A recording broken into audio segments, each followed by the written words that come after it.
Actually ito, bagong camera lang to na ginawa ko. Nagre-representa rin ng aking pagka-creative kasi working siya eh. Actually ito yung 8x10 na camera, na igorot camera. Carved rin siya. Kabilang sa mga highlights ng Baguio Creative Festival ang Igorot Camera, isang hand-carved at fully functional vintage camera na pinagsama ang Cordillera tradition at lumang photography. Ginawa ito sa driftwood at kahoy na inukit ng Cordilleran artist na si Clinton Aniversario na may lente, silver sensitive paper at kahong ginagamit sa camera obscura. Kasi simple lang kasi, may lens, may box, at may silver paper sa loob na sensitive sa light. Ayun. Kaya kinopya ko, gumawa ko ng bago, parang ito is modern na tribal na parang vintage camera ang dating. Pero ngayon lang to ginawa. Sa panahon ng high-end digital cameras at AI photography, napapatigil ang mga bisita sa pagtanong kung paano nabubuhay muli ang lumang paraan ng pagkuha ng litrato sa modernong henerasyon.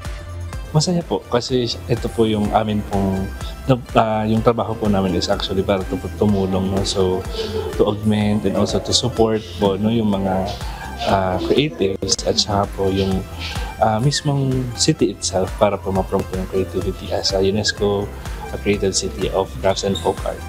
Bago mabuo ang bawat larawan, dumadaan ito sa mahabang proseso. Mula sa paglagay ng light-sensitive paper sa Igorot camera, pag-aayos ng lente at exposure, hanggang sa pagde-develop sa portable darkroom ni Aniversario. Dito dahan-dahang lumilitaw ang imahe gamit lang ang liwanag, kahoy at lumang paraan ng pagkuha ng litrato. Mas marami ngayon kasi lumabas na yung karamihan AI, kaya mas gusto nila na hinahawakan nila yung result kagad.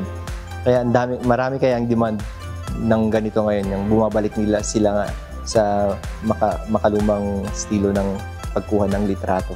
Lahat, pati basura ng bundok, inipon ko. Basura ng tao, yung mga metal, mga mga sira-sira sa mga sirang bagay sa bahay ng mga kakilala ko, dinodonate sa akin. Tapos pagpunta ka sa river, mga driftwood naman, iniipon ko.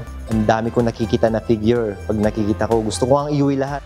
Dahil sa kanyang kakaibang obra, nakilala na rin si Aniversario sa Luzon at Visayas, maging sa bansang gaya ng Korea at Singapore, lalo na sa kanyang award-winning traditional photography.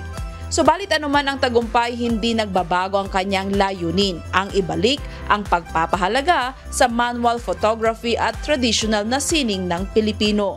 Para kasi gusto mong maging proud naman ang Pilipino sa'yo, kaya sinisipagan mo, ayun, nakikita nila, oh, masisipag pala ang mga Pilipino, ang daming nagagawang art, kahit anong medium pwede nilang gawin. Ayun, doon nila naikumpara na masisipag talaga yung mga Pinoy pagdating natin sa sining naman.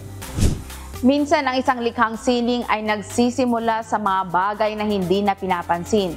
Tulad na lamang nitong obrang ito na gawa sa mga materyales na itinapon pero nabuhay ulit sa kamay ng isang artist na marunong makakita ng ganda kahit sa mga sirang bagay.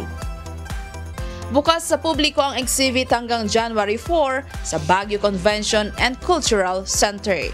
Grace Doctolero, UNTV News and Rescue. Diyos ang aming sandigan, serbisyo publiko ang aming pinahahalagahan.